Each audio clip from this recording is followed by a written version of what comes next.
how do you profile different types of sprinters or different types of jumpers? More strength based, more velocity based.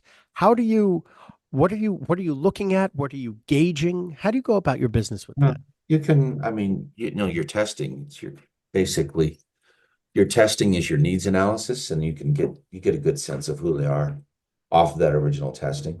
How far do they throw the ball? What is the BLF? What's their OHB? What's their flying 30 time is, kind of where it all starts. What's their vertical jump?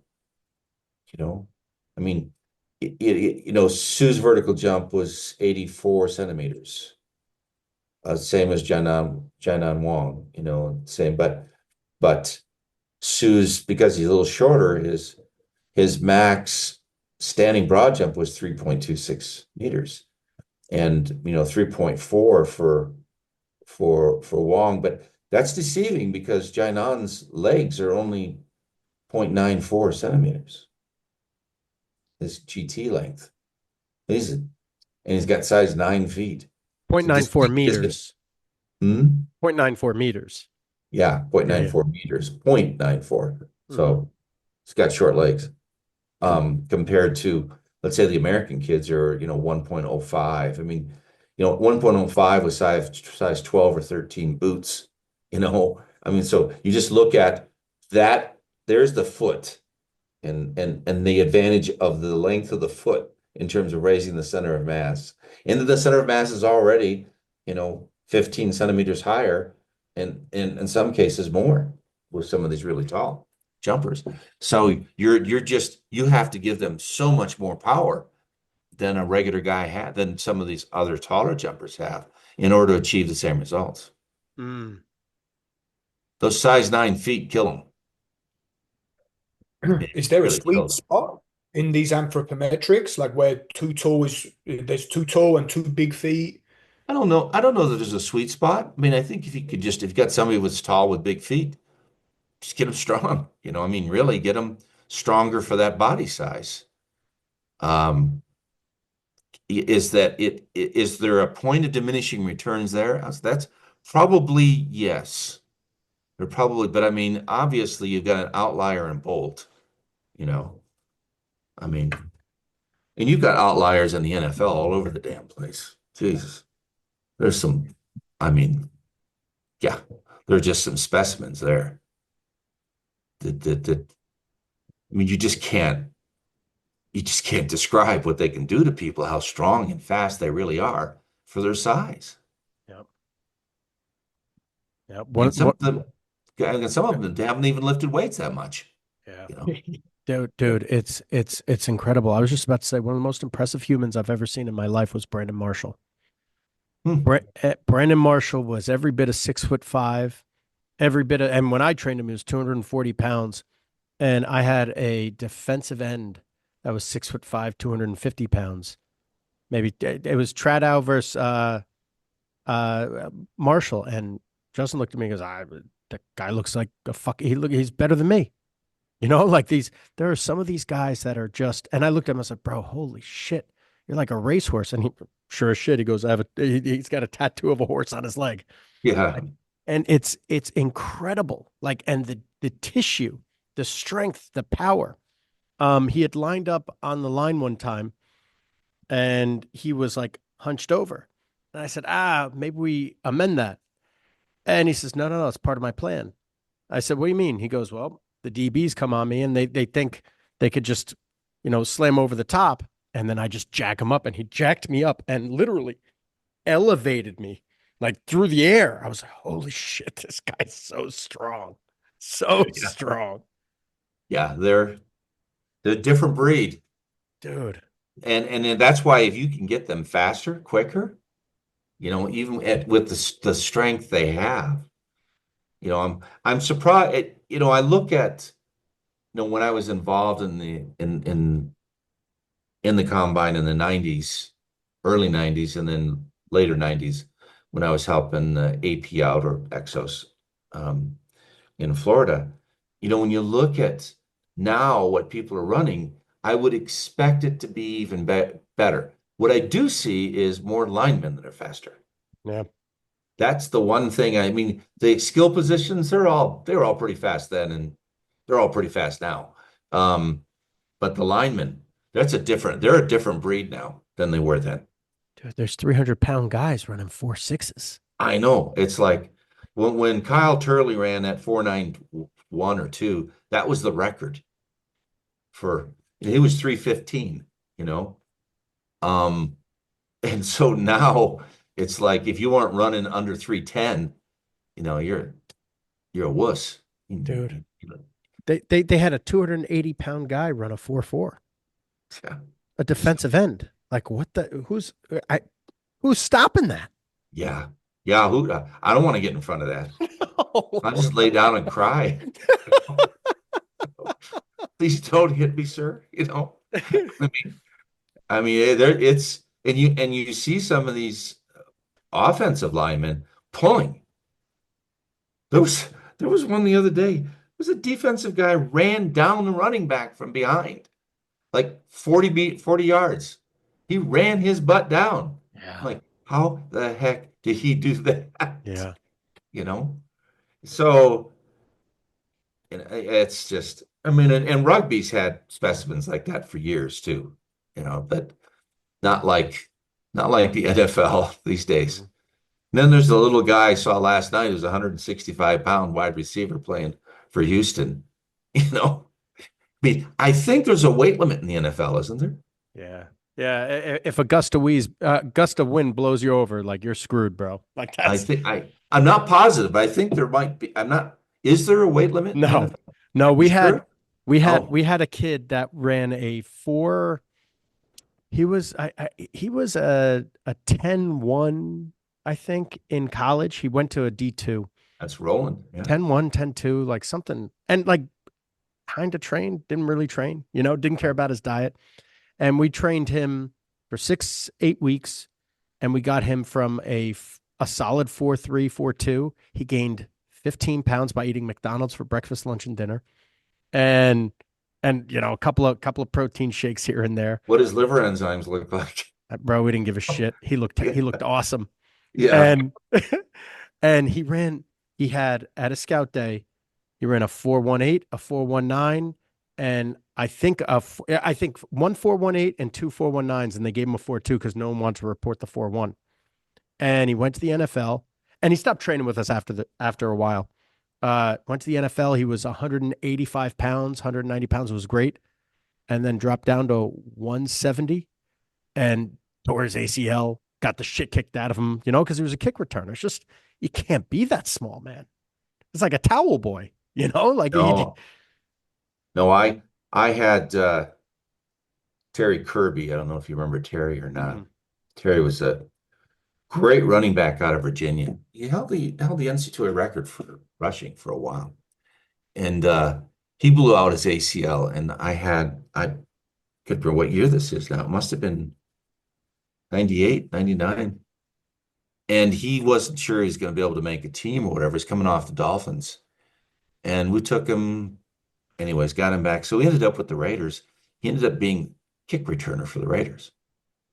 232 pounds coming down. I mean, he got fast. True, But 200, true. oh man, 200, because the kick return guys aren't all that big. There's linebackers and guys, but they're probably most between 215 and 225. And Terry would just, and I think he ran back 3 or 4 that year for touchdowns, And which that is was pretty nice. back then when special teams was just a death sentence. Oh yeah, no, when you were there, you knew you were there getting no playing time, and you got your cup of coffee. Enjoy your time on the field, and we'll see you. Maybe next year, maybe not.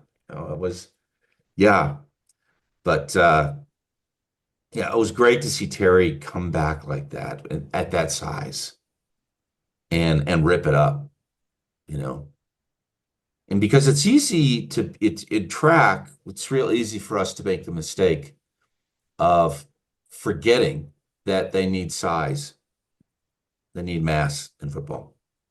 You got to Mhm. have it. Cannot not have mass, Yeah. or you're going to get the crap kicked out of you. I mean, your first reason for lifting is always to reduce the potential for injury, certainly in the NFL. Yeah. What's your weight room frequency like? You're lifting For three what? for track and Football or field. track? For track. Track's usually 3 days, sometimes 4, but most of the time it's one max strength leg day, one power leg day, and one upper body. Oh, you'll do upper body. Yeah, oh, yeah, by itself, because I want to save the legs. So Interesting. yeah, I'll keep the legs fresh. And how many resistance training exercises will you do in the weight room? Oh, well, that differs. On a max strength day, maybe 8 or 9. On a power day, yeah, maybe 10, 11. That's bunch of different exercises. Yeah. Yeah. Why More aren't you than- guys putting on the size? Because we keep the rest long. Hmm. You aren't going to get the hypertrophy is from the resting interval. You put the rest interval down on that minute 30, 2 minutes, you're going to get big.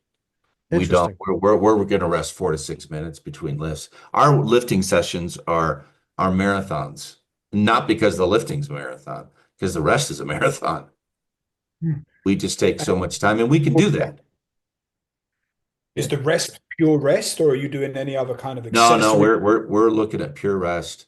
Now, those days where we're just circuit training, perhaps, but in that case, we'll do some other stuff. But no, we're letting them rest because we want them to bring it back on.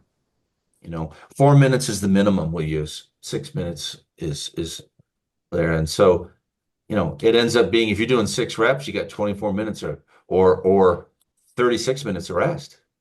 6 sets. So in China, I can see that not being a problem, but in America, I mean, my kids would be jumping off the fucking walls. Yeah, yeah. Well, it wasn't that way in China either. I had to get them to change it. Go sit down, look at your movie, watch TV. I don't care. Just don't get over here yet. With a minute left, get ready, get your mind ready. But see, Americans we're so into remote control TV instant gratification that we forgot that training is not instant gratification.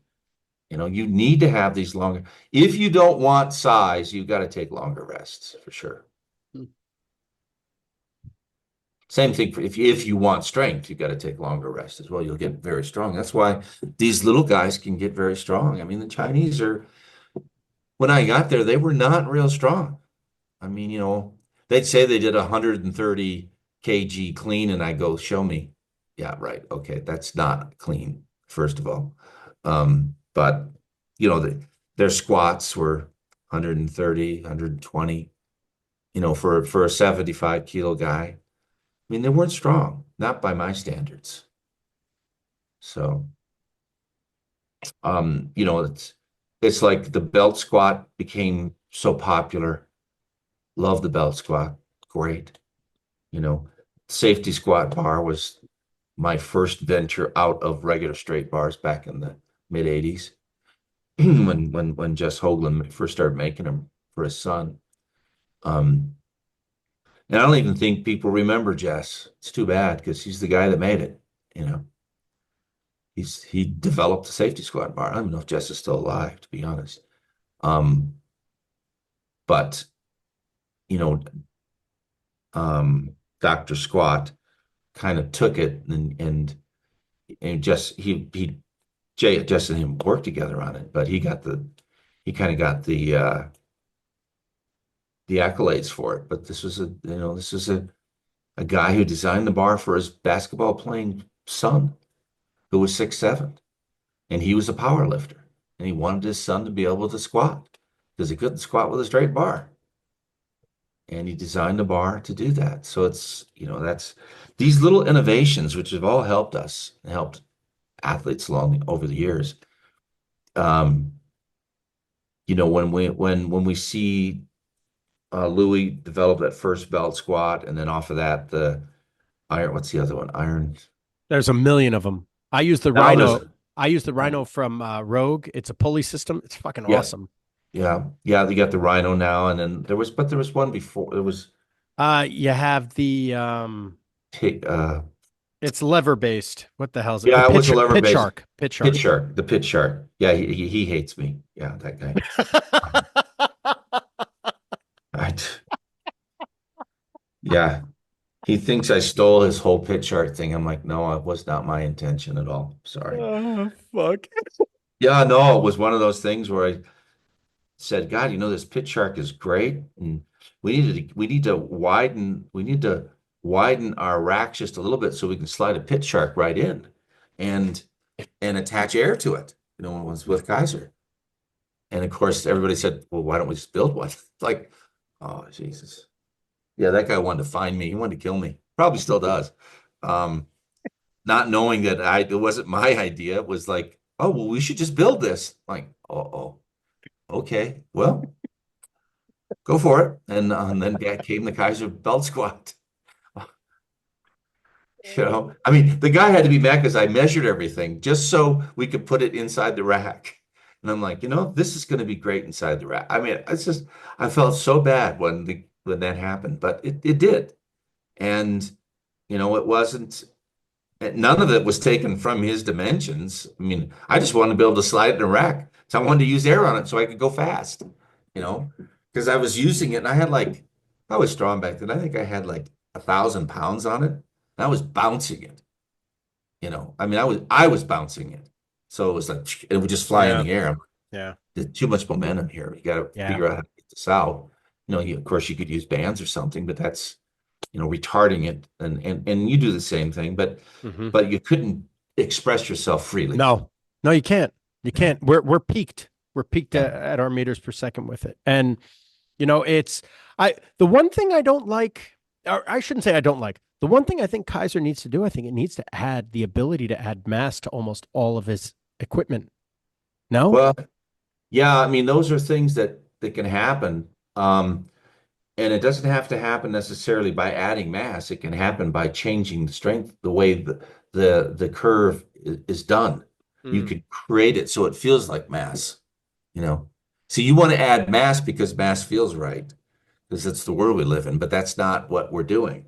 I mean, with mass, you're accelerating that mass pretty quickly, and it doesn't weigh what you think it weighs pretty fast. Well, the only reason I say that is because it's the equipment that I have has a limit to how much. It's based on gravity. Yeah, you're only gonna be able to move it so fast. Yeah. I mean, because you're going to accelerate it, and then once you accelerate it, you can't move it past that. Really.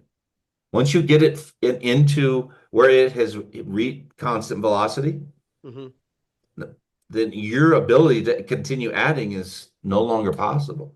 What velocities are you getting out of it? Are you asking me Yeah, specifically? yeah. So when we do with the Keiser half rack that I have, for instance, only goes to about 200 pounds of air mass. Correct. And I don't hate that. That's not bad for me. But the Keiser Air Runner, don't hate that either. We get up to, but it only goes up to not high.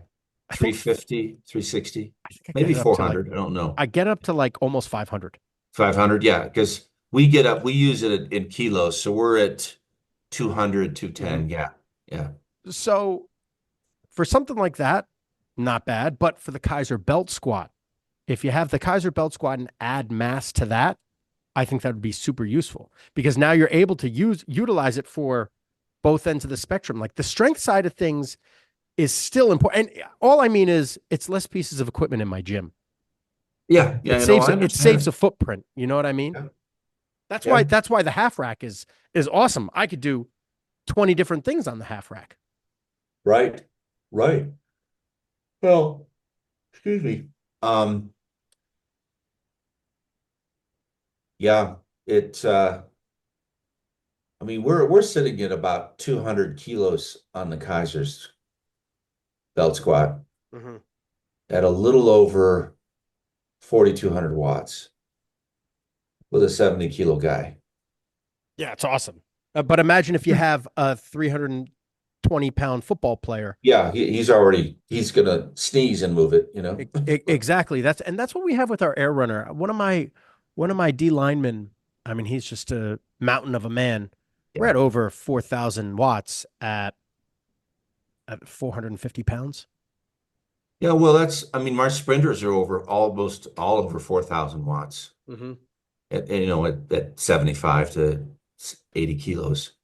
Wait, that's how fast they're moving it. Yeah. Because they're doing it at around 180 to 200 kilos. So, and we only do one leg, by the way, Mike. I don't know if you Yeah. do. Yeah, Yeah. I do. I copy off of whatever you do. I find Ah, whatever video you guys do and I just try to mimic it. no, because inside it's too hard for the big guys to get in, to Mm-hmm. get out. It's hard to set it up.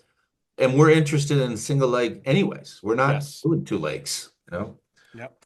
So I from the very beginning, I've used it outside. Um, mm, and with the half rack or the full rack, we're using mostly between 60 and 70 kilos air. And that's kind of where we get to. I know in the bench press, a lot of guys are using 50-50, but you can't use That's 50-50 in the squat. You just can't because there's not yes. enough. Although they've increased that now. The new one has more. Does it? Yeah, yeah. The new one's now I think it's 150 kilos. Oh wow. Okay. That's a Is that difference. right? And for our step ups, Yeah. the single leg stomp step ups we do as well. The Uh, accelerated eccentric isn't as important, so it doesn't really need to go that far for the stomp step ups. But mhm. that's where the weight is valuable, right? So like when you run out of the air mass, you just add on the regular mass to it, and you don't have to add on nearly as much like we do with our speed bench. Yeah, well, I mean, again, when we're doing our step ups, we're 20 centimeters or 10 centimeters, Mm-hmm. depending. And we're again at 60 or 70 kilos, but there we're using it more to keep the bar in the back. Yes, which is why I was like, it doesn't matter all that much. Yeah. Yeah, but still we're doing 180 to 190 kilo single leg step ups. Mm-hmm. These little guys are. I can imagine what the big guys could do, the ones they figured it out, you know. Mm-hmm. And that didn't happen overnight. I mean, when I first started out, we were doing 120, 110, but over time they get the stability in the hip. It's mostly the stability of the hip that causes problems. They just don't have the stability in the smaller muscles in the hip joint, the gemelli and glute min and glute med just aren't strong enough yet in TFL. But once they get that, all those abductor strength and then adductor balance, adductor strength, then they're able to do it pretty high. It's amazing to see how strong they can get. Have you seen this video that I posted? I haven't seen it, but looking at it now. This is what, and we're 50-50 with these. Now, this is Oh, the first time he's actually doing this. So it's real lightweight. It's only I've had guys over probably 400 pounds doing the single leg stomp step ups. yeah. Maybe even heavier. I got to check. And then we superset this now with the skips for distance. What I would what I would suggest, yeah. And we do skips for height. Mhm. We don't do skips for distance. Gotcha. Uh, How come? because that's what you're doing here. Yeah. You're doing Yeah. vertical. So we Yep. go back and do skips for height instead of horizontal. It doesn't, um, you might, and if you can, I did it with some in China when you have the half rack, is I cut off the little bench thing to Mhm. put the bench. So you've got more room and then I turn it around so that they're doing the boxes on the inside. So if they fall into the rack, Yep. not out of the rack. Yeah, that's the only reason I know he's facing it's the other way is scary. because of that. Yeah, Yep. it's scary. Yeah, I know. I could see why. Mhm. And they used to make. I thought they made longer things to put the weight on. Uh, Arms. Pins, yeah. Yeah. I thought they had longer arms. You look like you got pretty short arms on there. Yeah, well, I bought that's my used piece. So it's I gotta Huh. get I'll get the updated accessories then. Well, yeah, I have to look at it, but I just remember we had some in China that definitely had longer arms on it. Mhm. Um, I think they make two different ones Okay. because, like, if you use the regular arms from the rack, they're that distance, Hmm. and if you put those outside, you'll have more room. I think they're still able, you're legally able to use those still. I mean, I don't think the weight's the issue. Those are Okay. they're pretty robust. I'll end up cutting off the bench slot and save it that way. That's what I would do. I mean, Absolutely. it's easy to do. Just make sure you take the edges and round them off. Hmm. I mean, I've talked to Dennis about this before about we just don't need it. Yeah. I mean, it's great to have as a guide, but I'd rather you had the guide in the back. Put the bench thing, if you have to go over with the wheels, I don't care, but Yeah. it does create problems because we do a lot of stuff inside the rack. Hmm. With a full rack, you can put the box right in. It fits. It's not a problem because it's in far enough to where you're lifting into the rack this way, so you don't have to worry about hitting the bar over here. They feel a lot more secure that way too. The other thing I did is in that I made, if you look at ours, we're using all metal um boxes. We stepped through a couple. Really? Oh yeah. Yeah, we stomped through. I did. I stomped through it.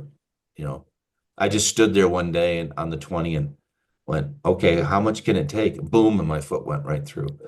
Where'd you Um, get your metal boxes? Do you have them made? yeah, I had them made there, but if you look online, you'll see these orange boxes we're stepping on, and those are really robust. They're 4x4s and two by four steel columns, 4x4, and then a 1 inch plywood. So all of our boxes have 1 inch plywood at the top. And I make our boxes, um, well, so our boxes are not like this. No, the steel ones are, but our regular other boxes all have like this. They're 75 centimeters by 75, and then another 10 to 15 centimeters out on the bottom. So the base is different than the top. More stability, and if you hit it, your foot just slides down. It doesn't trap it, and you don't get an Achilles or something if you hit it. So your foot will just slide, and it keeps you from injury. Hmm. So the bottom is just a little bit outside. If you might see it in a couple still pics I may have put up of the boxes. I don't know if I can find them here. They might be in here because I sent them to I sent them to Aki. I see the steel box. Yeah, yeah, yeah, yeah, yeah, yeah. Yeah, that's the steel box, and then here's the But I don't see. Actually no. I don't see the angle of the wood box. no, that's that you may have one of the other boxes there. Let me just look here. These are the normal boxes I used. These are the ones I had made. Now, you just could be not seeing because they may not have been in that facility where that picture was taken. Okay. But in our Beijing facility and in the Shenzhen facility, they're the wooden boxes. Let's see. I'll find them because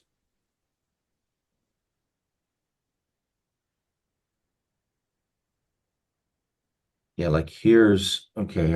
I can okay. Let me save that one because that is a good picture. And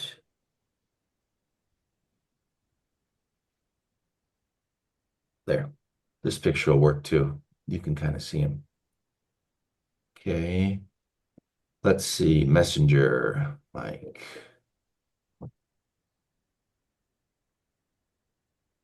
There. Just send them to you in Messenger. Okay, let me load these up.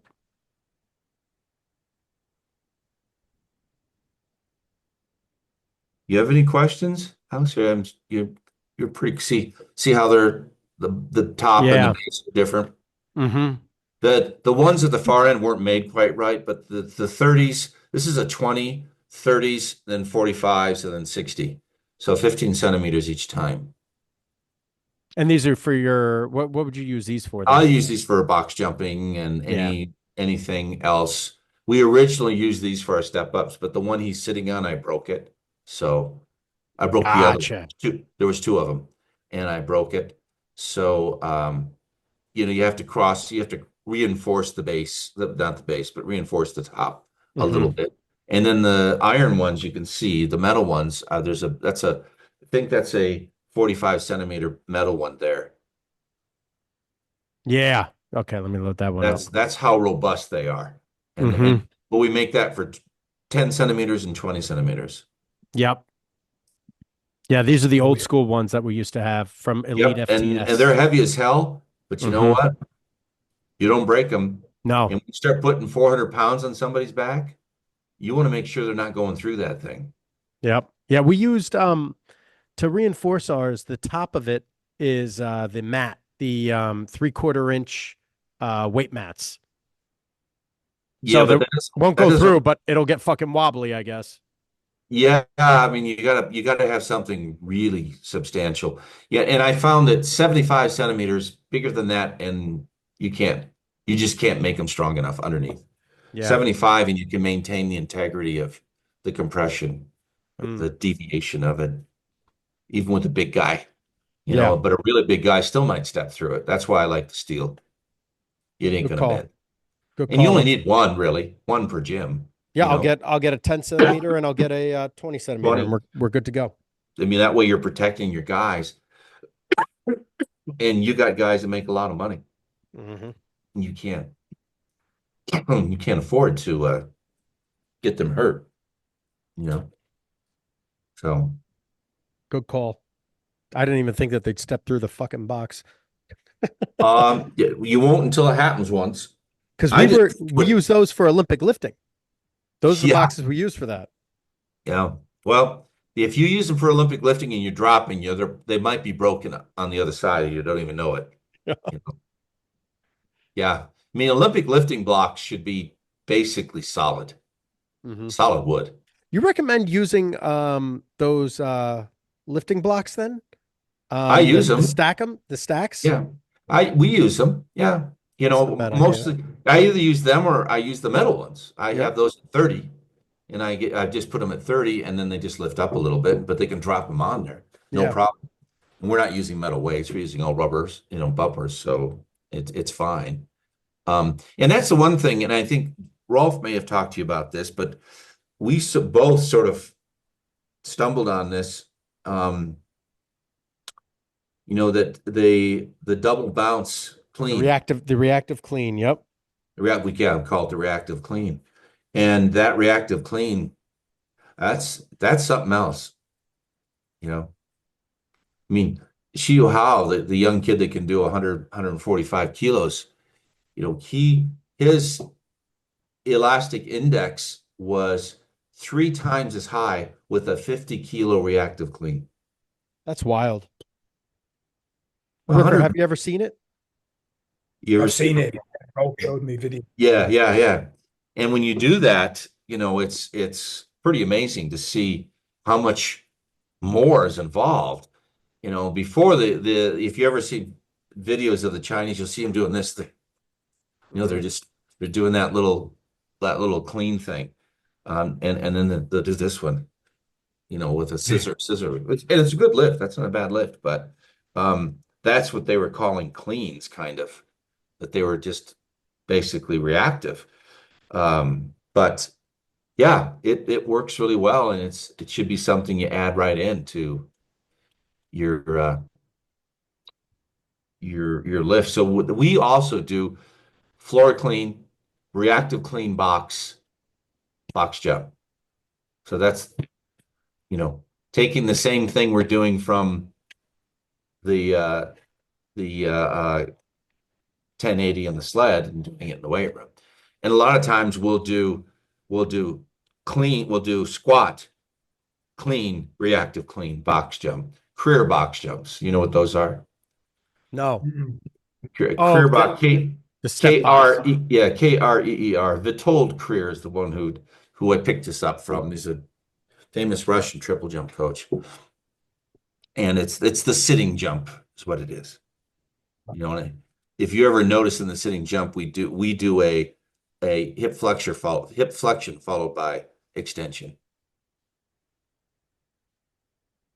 So as Gotcha. you're sitting, you pull your knee up high to then stomp as hard as you can. Yeah. You quick, papa, you know, yeah. And we'll do that onto 50 to 75 centimeter boxes. That's not easy, by the way. No. No, I mean it's not.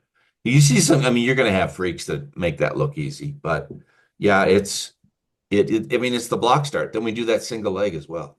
Yeah, for geez, maybe 6, 7 years ago, I started doing the single leg stomp jumps where my Hmm. guys are sitting in chairs at different heights and they'll Boom. stomp Yeah. and then I'll have them land as part of the progression. We'll go double leg landing, single leg landing, then single leg stomp repeats. So single leg stomp jump into reactive jump. So it counts as Mhm. like a single leg depth jump that they have to rebound from. And Yeah. then they do the single leg landing. For my athletes, it was awesome for their acceleration. Yeah, like we do the same thing in a broad jump, standing long jump. We do a reactive standing long jump. You know, drop down backwards, drop down back, and then Ah, forward. gotcha. And then you'll see the drop squats on the Keiser squat. So what we're doing there is they'll be under it and they'll lift their feet up. They'll flex while they're under Yep. the squat, Yep. lift their feet up, but boom, and it'll push them down so fast. And this is where you get this thing where Kaiser's just that much faster. You know, I mean, it's scary fast. Mhm.